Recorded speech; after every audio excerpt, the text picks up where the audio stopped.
Nabi Shallallahu Alaihi Wasallam pun mengangkat para wali atau gubernur, sekaligus para qadhi atau hakim, juga para amil. Beliau juga mengutus para utusan atau duta untuk mengajak para pemimpin di seluruh jazirah Arab saat itu untuk masuk Islam. Beliau pun mengangkat para panglima perang. Bahkan beliau sendiri sering secara langsung memimpin sejumlah perang atau jihad. Jelas.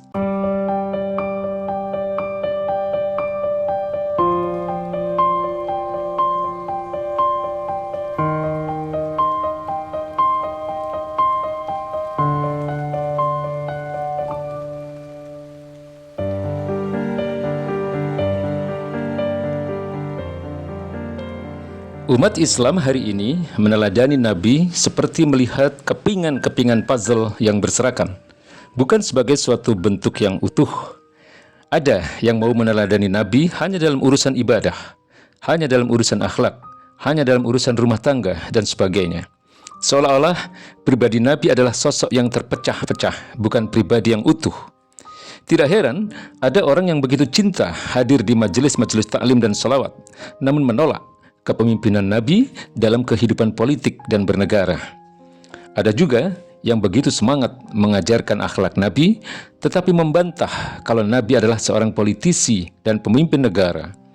Bahkan ada yang akhirnya begitu menolak penerapan syariat Islam, padahal mereka mengakui mencinta Nabi.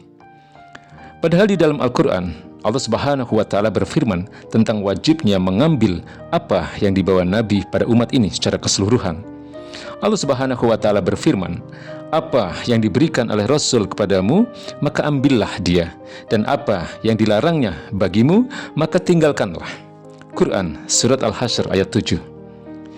Dalam ayat lain, Allah Subhanahu wa Ta'ala mengingatkan sikap melenceng dari Allah dan Rasulnya sebagai sebuah kesesatan.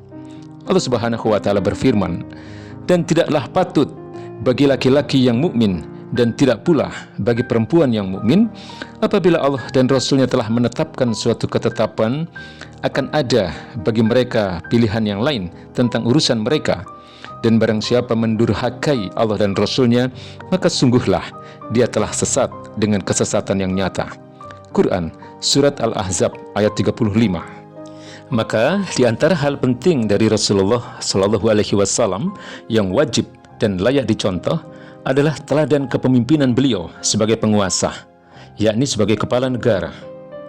Kepemimpinan beliau sebagai kepala negara ini telah banyak dijelaskan dalam banyak kitab sirah Nabi Sallallahu Alaihi Wasallam, juga kitab-kitab fikih syiasah. Bagaimana misalnya dijelaskan bahwa Rasulullah Sallallahu Alaihi Wasallam mengurus dan melayani dengan baik berbagai keperluan rakyat yang beliau pimpin, baik muslim maupun non-muslim. Beliau memimpin rakyat dengan adil dan penuh kasih sayang. Ini karena hakikat kepemimpinan, khususnya dalam konteks pemimpin negara, ditegaskan oleh sabda beliau sendiri, pemimpin suatu kaum hakikatnya adalah pelayan mereka. Hadis riwayat Abu Nuaim. Sebagai kepala negara, yakni negara Islam, Nabi Shallallahu Alaihi Wasallam mengadili banyak perkara di masyarakat hanya dengan syariat Islam, bukan dengan hukum-hukum yang lain. Syariat Islam pasti adil karena bersumber dari Allah Subhanahu wa Ta'ala yang Maha Adil. Sebagai kepala negara Islam, Nabi Shallallahu Alaihi Wasallam pun mengangkat para wali atau gubernur, sekaligus para qadhi atau hakim, juga para amil. Beliau juga mengutus para utusan atau duta untuk mengajak para pemimpin di seluruh jazirah Arab saat itu untuk masuk Islam. Beliau pun mengangkat para panglima perang. Bahkan beliau sendiri sering secara langsung memimpin sejumlah perang atau jihad. Jelas, kepemimpinan Rasulullah Shallallahu Alaihi Wasallam selaku kepala negara ini layak dan wajib diteladani. Inilah pula yang dicontohkan dan diteladani dengan sangat baik oleh para khalifah setelah beliau, yakni para khulafaur rasyidin. Karena itu kaum muslim generasi berikutnya sampai hari ini layak dan wajib meneladani kepemimpinan Rasulullah SAW dan Khulafaur Rasyidin ini. Apalagi Rasulullah SAW telah bersabda, kalian wajib berpegang teguh dengan sunnahku dan sunnah Khulafaur Rasyidin yang mendapatkan petunjuk. Gigitlah ia dengan gigi geraham. Hadis riwayat Ibnu Majah dan At-Tirmizi. Sayangnya, disadari atau tidak, umat ini justru mendistorsi kehidupan Nabi dan cara meneladani Nabi. Seperti gambaran di atas, mereka melihat keteladanan Nabi sebagai kepingan-kepingan puzzle yang berserakan, tidak mau menyatukannya agar mendapatkan gambaran yang utuh. Ada juga yang mengambil teladan kepemimpinan Nabi sebatas moralitas belaka. Alasan mereka yang paling utama adalah esensi dari kehidupan Nabi. Padahal para sahabat tidak pernah sedikit pun meninggalkan tuntunan dari Nabi.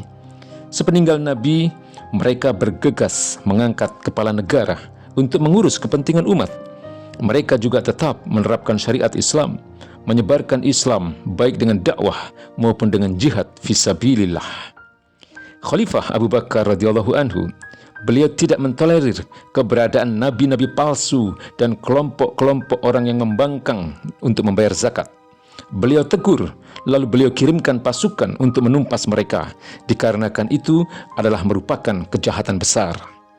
Khalifah Umar bin Khattab radhiyallahu anhu, beliau menegur Gubernur Mesir Amr bin As radhiyallahu anhu yang menggusur tanah dan bangunan milik seorang Yahudi. Umar tidak menerima alasan Gubernur Mesir itu dan meminta agar dia mengembalikan lahan dan bangunan itu kepada warga Yahudi tersebut. Demikian pula Utsman bin Affan radhiyallahu anhu dan Ali bin Abi Thalib radhiyallahu anhu. Mereka meneruskan apa yang sudah dijadikan tuntunan oleh Nabi mereka. Sikap seperti itu yang membuat umat Islam berjaya dan memimpin dunia. Bangsa-bangsa lain segan terhadap kemuliaan umat Islam, sementara banyak bangsa yang menanti kehadiran Islam ke tengah-tengah negeri mereka untuk dijadikan agama mereka. Sebab mereka mendengar bahwa setiap negeri yang dimasuki Islam justru dimakmurkan dan dilindungi warga yang hidup di dalamnya. Keadaan yang justru tidak mereka rasakan dalam kepemimpinan bangsa mereka sendiri. Maka hal yang harus dilakukan umat hari ini adalah kembali mendalami tuntunan Nabi dengan seksama, lalu mengikutinya secara totalitas. Menjadikan Islam sebagai satu-satunya sistem kehidupan yang diterapkan, bukan sebatas ajaran ritual ibadah atau akhlak semata. Yakin, seyakin-yakinnya bahwa tidak ada kepemimpinan yang terbaik melainkan kepemimpinan yang dicontohkan oleh Nabi Sallallahu Alaihi Wasallam. Serta yakin tidak ada sistem kehidupan terbaik melainkan hanya Islam. Allah Subhanahu wa Ta'ala telah menegur umat ini untuk berhukum dengan keputusan yang dibawa Nabi, yakni Islam, dan tidak mengambil yang lain. Karena hal itu terkait dengan keimanan. Allah Subhanahu wa Ta'ala berfirman, "Maka demi Tuhanmu, mereka tidak beriman sebelum mereka menjadikan engkau, ya Muhammad, sebagai hakim dalam perkara yang mereka perselisihkan, sehingga kemudian tidak ada rasa keberatan dalam hati mereka terhadap putusan yang engkau berikan, dan mereka menerima dengan sepenuhnya." Quran Surat An-Nisa ayat 65. Penerapan syariat Islam secara kafah adalah wujud meneladani dan kecintaan kepada Rasulullah Sallallahu Alaihi Wasallam. Tidak layak seorang Muslim yang mengaku cinta Nabi mencampakkan aturan yang dibawa oleh Nabi Sallallahu Alaihi Wasallam.